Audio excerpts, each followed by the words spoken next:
주님, 오늘 이 새벽에 하나님께서 나를 만나주시고, 오늘도 아버지 하나님 주님께서 내 안에 성령을 허락하심을 감사합니다. 보혜사 성령님, 내 안에 은혜를 깨닫게 하여 주시옵소서. 주님을 더욱더 사모하게 하시고 굳건한 반석 되시는 예수님을 믿음으로 따라가는 믿음의 삶 되게 하여 주시옵소서. 감사합니다. 나를 자녀 삼아 주시고 나에게 성령 주심을 감사합니다. 오늘도 내 육신을 따라 살아가지 않고 내 육신을 따라 판단하지 않고 아버지 오늘도 주님, 내가 주님 앞에 긍휼한 마음으로 나갈 수 있게 하심을 감사합니다. 오늘도 하나님의 살아계심을 바라보게 하심을 감사합니다. 하나님 주님께서 지금 아버지 하나님 우리의 심령들 가운데 임하여 주시고 역사하여 주셔서 간절히 주님을 찾고 부르짖고 나가는 성도들 불쌍히 보시고 긍휼히 보아주셔서 하나님의 은혜의 장중에 붙들어 주시옵소서. 우리가 믿음으로 붙잡고 나갈 오직 예수 그리스도입니다. 우리 자녀들에게 남겨줄 유산은 나의 주시오 그리스도이신 예수님을 믿음으로 남길 수 있는 그런 유일한 마스터키를 전해줄 수 있는 우리의 신앙이 되게 하여 주시옵소서. 감사하며 이 새벽에 하나님 말씀 가운데 우리를 기경하시고 만나주시고 함께하여 주시옵소서. 예수님의 이름으로 간절히 기도드리옵나이다. 어제 이어서 요한계시록 14장 14절부터 20절 말씀인데요. 오늘 19절, 20절 두 절 읽고 말씀 쫓아가겠습니다. 요한계시록 14장 19절, 20절 두 절만 같이 합독합니다. 시작. 천사가 낫을 땅에 휘둘러 땅에 포도를 거두매 하나님의 진노의 큰 포도주 틀에 던지매 성 밖에서 그 틀이 밝히니 틀에서 피가 나서 말 굴레까지 닿았고 1600 스다니온에 퍼졌더라. 요한계시록의 큰 틀에서 보면 일곱 인, 일곱 나팔, 일곱 대접에 계속해서 반복되는 재앙 가운데 일곱 번째 나팔 재앙 이후에 요한이 본 일곱 개의 환상 중에 다섯 번째의 환상을 봅니다. 참고로 요한이 본 일곱 개 환상은 우리 요한계시록 13장 1절을 보면은 바다에서 나온 한 짐승을 우리가 이전에 한번 묵상했습니다. 내가 보니 바다에서 한 짐승이 나오는데 뿔이 열이요 머리가 일곱이라 그 뿔에는 열 왕관이 있고 그 머리들에는 신성모독하는 이름들이 있더라. 바다에서 나온 한 짐승. 그 다음에 일곱 개 환상 중 두 번째는 땅에서 나온 다른 짐승. 계시록 13장 11절에 보니까 내가 보매 또 다른 짐승이 땅에서 올라오니 어린 양같이 두 뿔이 있고 용처럼 말을 하더라. 그리고 세 번째가 어제 나누었던 14만 4천 어린 양과 함께한 14만 4천이죠. 1절에 14장 1절에 또 내가 보니 보라 어린 양이 시온산에 섰고 그와 함께 14만 4천이 서 있는데 그들의 이마에는 어린 양의 이름과 그 아버지 이름을 쓴 것이 있더라. 네 번째가 구속과 심판을 선포하는 세 천사를 우리가 어제도 나누었습니다. 세 명의 천사가 나왔죠. 세 명의 천사가 첫째는 복음을 전할 사명을 가진 천사였고 두 번째는 큰 성 바벨론의 멸망을 선포하는 천사였죠. 셋째가 요한계시록 14장 9절에 우상에게 경배하고 이마나 눈에 표를 받으면 불과 유황에 들어갈 것이다 라는 이 경고한 천사였습니다. 오늘은 구속과 심판의 두 종류의 천사를 추수한 구속과 심판 두 종류를 심판하는 추수의 세 천사를 또 보여줍니다. 그 다음에 여섯 번째 환상은 모세의 노래, 어린 양의 노래 15장에 가면 볼 수 있습니다. 15장 2절 말씀 보십시오. 계시록 15장 2절에 또 내가 보니 불이 섞인 유리바다 같은 것이 있고 짐승과 그의 우상과 그의 이름의 수를 이기고 벗어난 자들이 유리바닷가에 서서 하나님의 검은 고를 가지고 일곱 번째 마지막 최후 심판의 예고가 계시록 15장 5절 이후부터 나오게 됩니다. 오늘 말씀은 14장 14절부터 20절에 이 다섯 번째 환상으로 동일하게 새 천사가 나타납니다. 이 다섯 번째 환상은 14절 말씀 한번 읽어보시죠. 같이 14절 시작. 또 내가 보니 흰 구름이 있고 구름 위에 인자와 같은 이가 앉으셨는데 그 머리에는 금면류관이 있고 그 손에는 예리한 낯을 가졌더라. 이 다섯 번째 환상은 흰 구름 위에 사람의 아들, 즉 인자는 예수 그리스도를 나타내죠. 예수 그리스도가 앉아 계시고 그 머리에는 금면류관을 쓰셨답니다. 그 다음에 손에는 날카로운 낫이 들렸다. 어떻게 보면은 참 놀라운 모습입니다. 근데 참 이상한 환상이라고도 볼 수 있습니다. 왕이 되셔서 금면류관을 쓰고 계신 분이 오늘 어떻게 보면은 무슨 왕의 표시하는 여러 가지 검을 들거나 그래야 되는데 낫을 들고 계시다. 낫을 들고. 어떻게 보면 어딘가 어색하고 어울리지 않는 모습인 것 같지만 낫은 주로 누가 듭니까? 왕이 드는 게 아니라 농부가 들죠. 우리 예수님은 인자로 오셔서 이 땅에 지금 추수를 얘기하신다는 것은 구원받을 백성들을 낫으로 추수한다는 것입니다. 사랑하는 성도 여러분, 오늘 말씀 자세히 보십시오. 얼마나 위험 있는 모습인지 우리가 볼 수가 있습니다. 사람의 아들 같으니 인자, 우리 주 예수 그리스도가 면류관을 쓰고 계셨고 주의 왕권과 주권, 이 면류관은 주님만이 가질 수 있는 주권과 권위 그리고 왕권을 나타냅니다. 그 손에는 예리한 낫을 들고 계셨다라고. 즉 총책임자, 구원의 추수의 총책임자는 그 어느 누구도 아니고 우리 주 예수 그리스도이시다라는 걸 말씀해 주세요. 심판의 권세를 가지신 분이 오늘 분명히 그 일을 감당하신대요. 그래서 성전에서 나온 네 번째 천사가 이제 나타나죠. 15절 같이 읽습니다.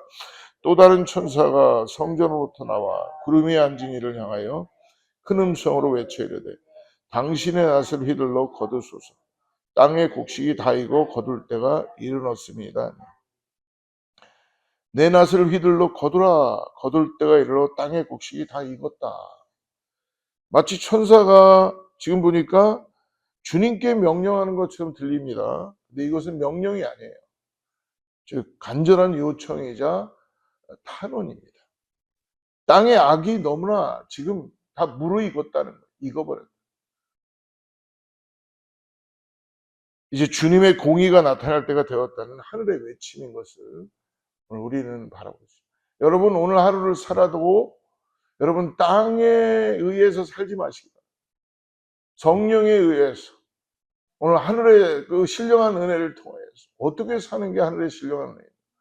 여러분 우리가 마음대로 사는 게 다 기록이 되고 심판의 때에 낫으로 베어진다고 말씀해 주십니다. 여러분 어제의 씨앗 뿌렸던 씨앗이 여러분 오늘 어떻게 자라는가는 내일 볼 수 있는 거 알 수 있어요.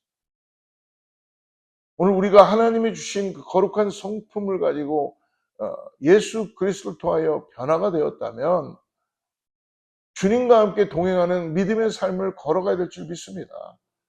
그래서 자꾸 회개하는 거예요. 내가 그렇게 못 사니까. 회개도 내가 하고 싶어서 하는 게 아니라 내 안에 있는 성령이 탄식하며 간구하는 거죠. 그런데 우리가 얼마나 이 죄에 대해서 강하냐면 하나님이 그렇게 우리에게 성령을 주시고도 말씀하는데 결코 무릎을 꿇지 않죠. 그리고 땅의 것을 따라서 살아가는 인생이 마치 자라는 것처럼 우리도 모르게 계속 씨앗을 심고 있다는 거예요. 그 씨앗은 여러분 하나님께서 곧 추수할 때에 드러나게 해주신다. 그 자녀들에게 우리가 남겨줄 거는 딱 한 가지 있습니다. 여러분 다른 거 남겨주지 마세요. 뭐 여러 가지 남겨줄 수 있겠지만 여러분 자녀들을 위하여 기도하고 말씀 보고 한 가지 남겨줄 건 하나님을 경외하는 것 말고 남겨줄 게 없어요.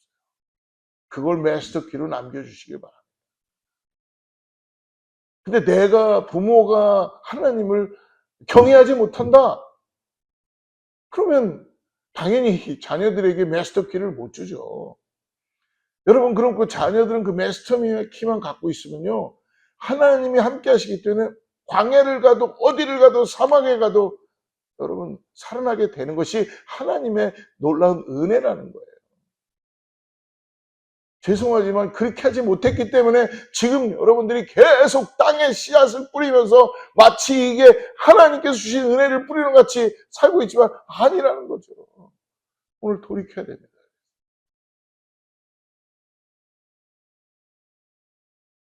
오늘에 뿌려진 씨앗이 여러분, 그것이 나의 열매예요.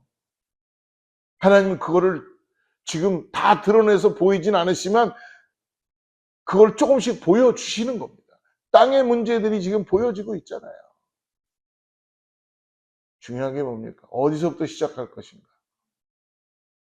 나의 어떤 머리, 나의 얄팍한 속임수, 나의 어떤 수단과 방법이 아니라는 거예요. 우리가 예수님을 만나는 순간 우리의 수단과 방법과 나의 머리와 나의 가지고 있는 모든 것들은 다 여러분 배설물처럼 버려질 수밖에 없어요. 하나님의 은혜가 임하는데. 그래서 우리를 질그시라 그러잖아요. 거기서 우리가 아직도 수단을 부리고 내가 이렇게 살면은 그런 게 우리에게 지금은 뭔가 잘 사는 것 같고 지금 그 씨앗을 뿌리니까 되는 것 같지만 여러분, 하나님의 열매로는 맺히지 않는다니까요. 올곧게 그래서 기도하는 거예요. 여러분, 기도를 멈추면 안 돼요. 하나님 우리에게 유일하게 이 땅에서 우리하고 대화하고 싶은 거는 다른 게 없었습니다. 기도예요. 기도를 통하여서 우리의 신앙을 다시 한번 주님께 맞추게 되고, 운전하다가도 기도하고 밥 짓다가도 기도하고 싸우다가도 기도하고 화내다가도 기도하고 상처 입었을 때도 기도하고 뭔가 주님과 채널을 맞춰야지 내가 지금 하나님의 자녀로 다시 이 땅에서 주님이 주시는 귀한, 목사님 뭐 그렇게까지 하면서 살아요. 근데 여러분들이 구원받고 우리가 믿음으로 길을 걸어간다면 그렇게 살 수밖에 없다니까. 그게 우리에게 주시는 평안을 주신 거예요. 그게 평안이에요. 진정한 평안이에요. 내가 만들어내는 평안이 아니라.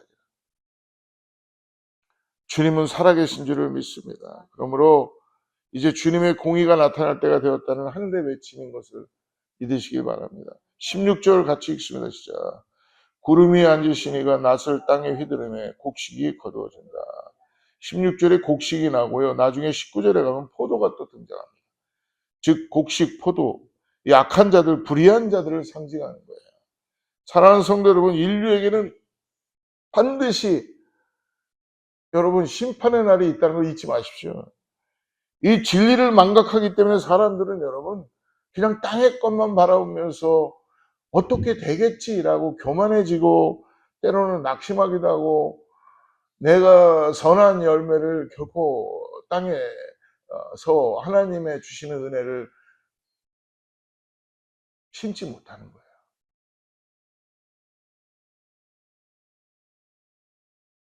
마지막 심판이 있을 것을 믿으며 낭망하지 말고 믿음과 인내로 오늘을 살아가시길 바랍니다. 그렇습니다. 세상에는 거둘 때가 반드시 있습니다. 심판의 때가 언젠가는 꼭 온다는 것입니다. 왜? 곡식이 익었기 때문에 추수는 반드시 이루어지게 됩니다. 예수님이 하시는 추수는 구속하시는 추수예요. 왜 14만 4천이라는 이 어떻게 보면은 문자적인 해석이 아니라 하나님께서 구원받은 백성들 하나님의 구속에 동참하게 되는 처음 익은 열매 같은 14만 4천, 이 기쁨으로 구속의 날을 맞이하게 하시는 겁니다. 부끄러움 없이 바로 그날을 맞이하는 우리 모두가 되기를 축복합니다. 예, 하늘에 있는 성전에 나오는 다섯 번째 천사가 나오죠. 17절 같이 읽습니다. 또 다른 천사가 하늘에 있는 성전에서 나오는데 역시 예리한 낫을 또 다른 천사가 예리한 낫을 가지고 이제 또 나타납니다. 근데 어디서 나왔다 그래요? 하늘의 성전에서 나오는 것으로 봐 분명 하나님의 명령을 받았습니다. 하나님의 명령을 받고 순종하고 나온 천사예요. 그의 손에도 낫을 들고 있다는 것입니다. 낫을 든다는 것은 이 천사도 추수하려고 지금 그런 모양입니다. 근데 불을 다스리는 제단으로부터 나온 6번째 천사가 등장하죠. 18절 같이 읽습니다. 자, 또 불을 다스리는 다른 천사가 제단으로부터 나와 예리한 낫 가진 자를 향하여 큰 음성으로 불러 이르되 내 예리한 낫을 휘둘러 땅에 포도송이를 거두라. 그 포도가 익었네. 낫을 휘둘러 땅에 포도가 익었으므로 포도송이를 거두라. 19절 같이 있습니다. 천사가 낫을 땅에 휘둘러 땅에 포도를 거두어 하나님의 진노의 큰 포도주 틀에 던지매 포도를 거두어 진노의 큰 포도주 틀에 던진다. 20절 같이 읽습니다. 성 밖에서 그 틀이 밝힌 틀에서 피가 나서 말 굴레까지 닿았고 1600 스타디온에 퍼졌더라. 그 틀이 밟히니 틀에서 뭐가 났다고요? 피가 났다는 거예요. 엄청난 피가 넘쳤다는 것입니다.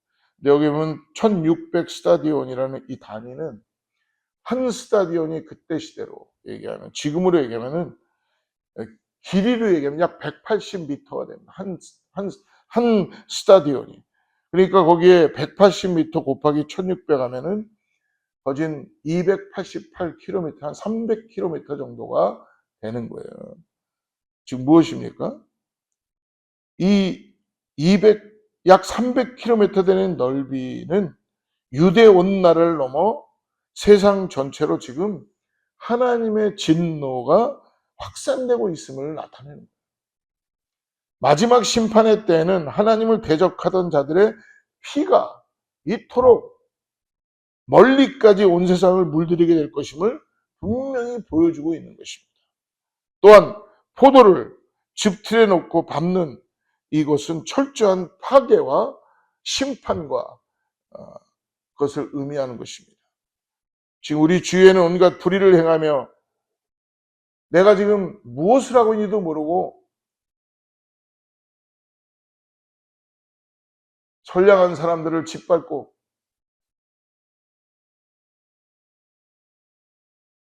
마치 이것이 교회가 회개해야 돼요.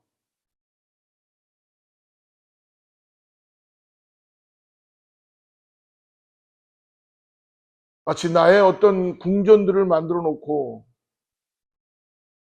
다 사람들을 다 세뇌시켜 놓고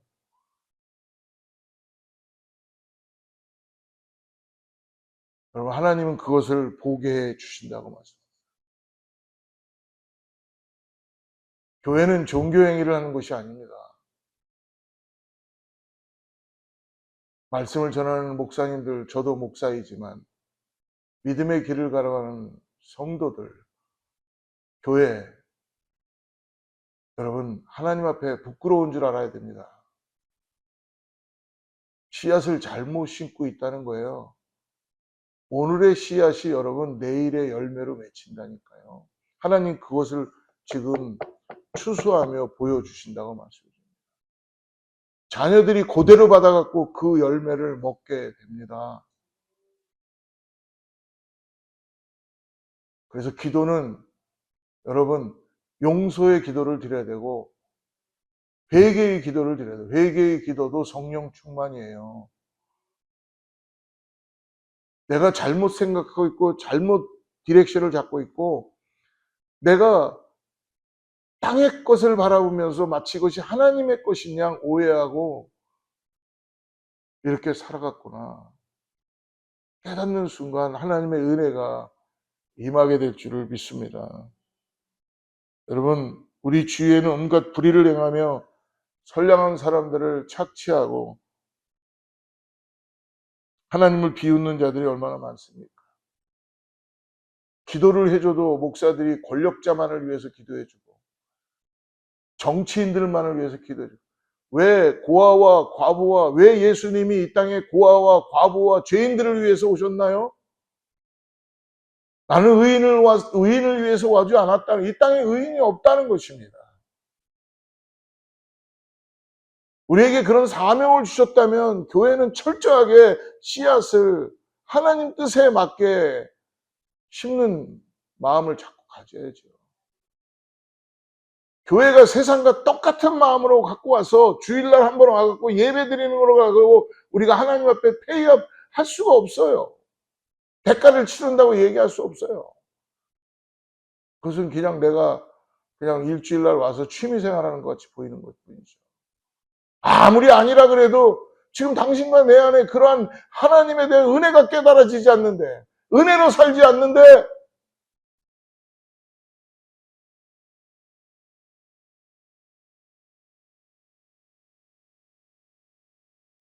마지막 심판 때가 되면 이 모든 것을 기억하신 하나님께서 말씀하십니다. 행한 대로 반드시 갚을 것이다. 행한 대로 반드시 갚는다는 게 뭐예요? 두려워서, 심판의 때가 두려워서, 내가 무서워서 있는 게 아니라 오늘 은혜로 살으라는 것입니다. 하나님이 나에게 주신 정말 은혜가 있다면 다 던져버릴 수 있다는 거예요.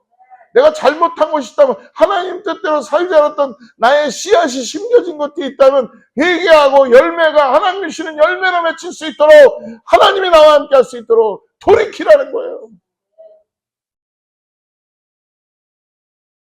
아직도 내가 무엇을 할 수 있도록 교만이 하늘을 찌르면서 바벨탑을 쌓듯이,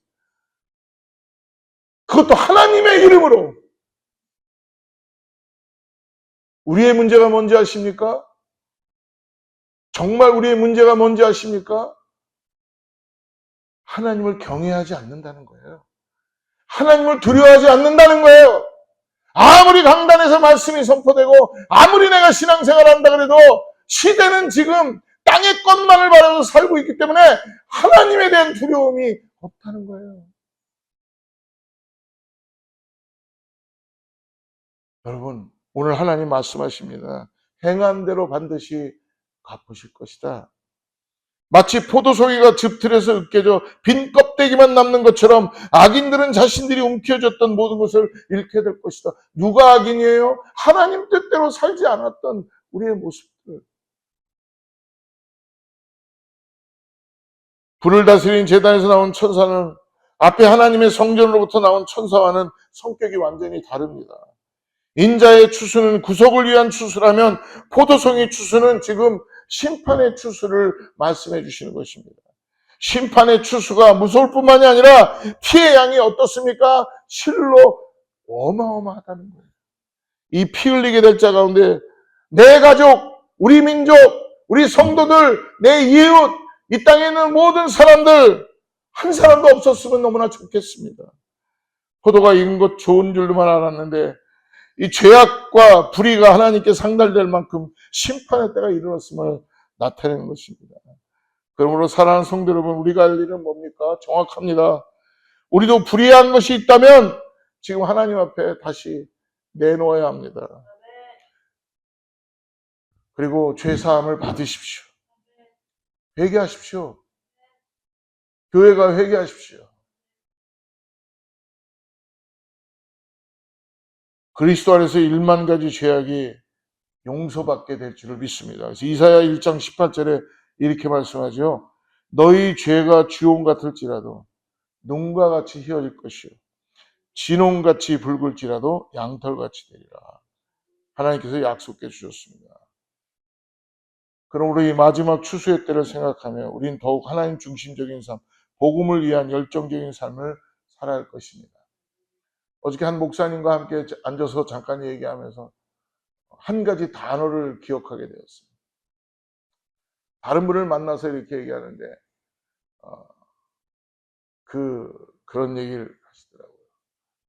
저분은 그 사모님이 그러셨다 그러더라고요. 집으로 돌아오는 목사님, 저분은 나하고 과가 틀려요.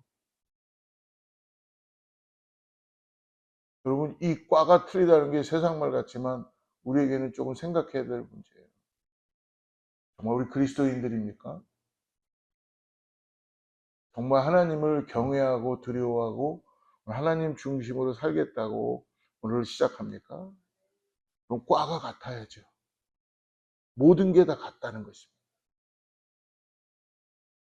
우리가 가지고 있는 육신의 모습은 틀리고 그렇지만 한 하나님, 예수 그리스도를 통해 한 피나는 형제자매, 거기에 맺히는 성령의 9가지 열매. 근데 왜 과가 틀릴까요? 마치 나는 심판받지 않을 것 같은 생각 때문에. 여러분, 오늘 과를 같이 하게 하시기를 기도하십니다.